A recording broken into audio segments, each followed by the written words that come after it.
O governo da Venezuela reagiu às sanções impostas pelos Estados Unidos. O presidente Nicolás Maduro falou em rede nacional, criticando o que ele chama de ordens imperialistas. Hoje, de madrugada, dois importantes líderes da oposição no país foram detidos pelo Serviço de Inteligência da Venezuela. O presidente venezuelano Nicolás Maduro rejeitou a sanção imposta pelos Estados Unidos após a votação da Assembleia Constituinte no domingo. Na segunda-feira, o governo norte-americano aplicou sanções jurídicas e financeiras contra Maduro pela ruptura da ordem constitucional no pleito. O presidente venezuelano chegou a afirmar que nunca vai obedecer ordens imperialistas e nem ordens de governos estrangeiros. Obedeceré órdenes imperiales. Maduro disse ainda que as decisões do governo de Donald Trump evidenciam a impotência, o desespero e o ódio. Nesta terça-feira, o assessor de Segurança Nacional da Casa Branca fez duras críticas ao presidente venezuelano. Segundo ele, Maduro não é apenas um líder ruim, mas sim um ditador. E os Estados Unidos apoiam o povo da Venezuela diante desta opressão. Hoje de madrugada, os líderes da oposição, Leopoldo López e Antônio Ledesma, foram detidos por agentes do Serviço de Inteligência da Venezuela. Os dois estavam em prisão domiciliar, López desde o dia 8 de julho e Ledesma desde abril de 2015. Eles fizeram apelos na última semana para que as pessoas não votassem na eleição da Assembleia Constituinte. A União Europeia reagiu a essas prisões. Segundo a porta-voz da diplomacia do bloco, a medida significa um passo na direção errada. Ela afirmou também que os líderes europeus pedem para que a Venezuela trabalhe em prol de medidas urgentes de fortalecimento de confiança, diminuição das tensões e de melhores condições para retomar os esforços para uma solução pacífica. A Assembleia Constituinte proposta por Nicolás Maduro vai liderar o país por tempo indefinido, estando acima até mesmo do presidente, e será responsável por redigir uma nova Constituição.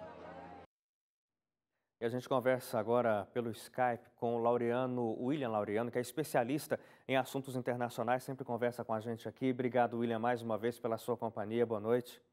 Boa noite, tudo bom? Tudo bem. William, a gente acompanhou no domingo a votação para a eleição da Constituinte, para mudar a Constituição lá na Venezuela, algo que intriga a comunidade internacional, e dentro do próprio país não há consenso. Aliás, a gente mostrou aqui aquele referendo feito antes em que 7 milhões de venezuelanos disseram que não concordavam com isso, e mesmo assim o Maduro não desistiu da ideia.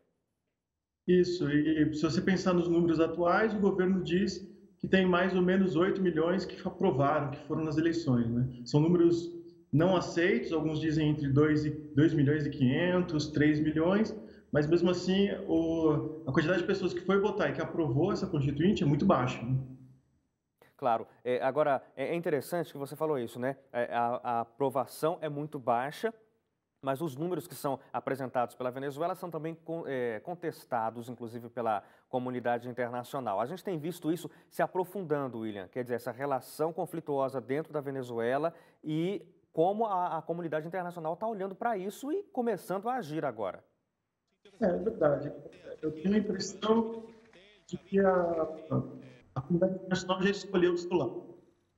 A comunidade internacional escolheu os opositores como os verdadeiros responsáveis pelo futuro da Venezuela, e o chavismo do Maduro como um governo que deve acabar aí nos próximos anos, né? Então, como a esquerda, principalmente na América Latina, perdeu muito espaço, isso abriu para que a oposição da Venezuela pudesse, de fato, tentar assumir o poder e acabar com o governo que já caiu desde o Chávez, né? Então, é muito importante a gente prestar atenção de que ele está indo com uma quantidade muito baixa, uma aprovação muito baixa, uma legitimidade muito baixa, né? A qualquer momento, tanto a comunidade internacional pode fazer algo mais específico, quanto pessoas internamente acabam tentando tomar esse poder do próprio Maduro, né? Agora, interessante também, William, é que você citou sobre a esquerda perdendo força na América Latina, inclusive dentro da Venezuela, mas os próprios apoiadores do Nicolás Maduro já não são mais os mesmos. Quer dizer, há um racha mesmo entre aqueles que apoiavam o chavismo e que apoiavam o Maduro. Ah, sim, né? Se a gente pensar, que a chamada foi muito interessante, que falou de momentos de turbulência, né? De fato, a Venezuela está passando por um momento de turbulência e quando isso acontece, é imprevisível o resultado, né? Hoje nós temos Maduro que foi eleito, que está seguindo mais ou menos uma constituição que foi colocada pelo próprio Chávez, né? Mas se ele não consegue manter uma força coesa, se ele não tem poder suficiente para costurar alianças dentro do próprio chavismo, dentro da esquerda, ele não tem base de sustentação, né? Daqui a pouco ele começa a perder os militares, ele já perdeu boa parte da esquerda que não concorda com as medidas que ele está tomando, porque, como a gente já falou uma outra vez, o Maduro não é o Chávez, o Maduro ele não tem a mesma postura, ele não tem a mesma carisma que o Chávez tinha. Então ele não consegue governar e ele não consegue tocar corações e mentes, né, como fazia o Chávez. Então, mas ele tenta, né?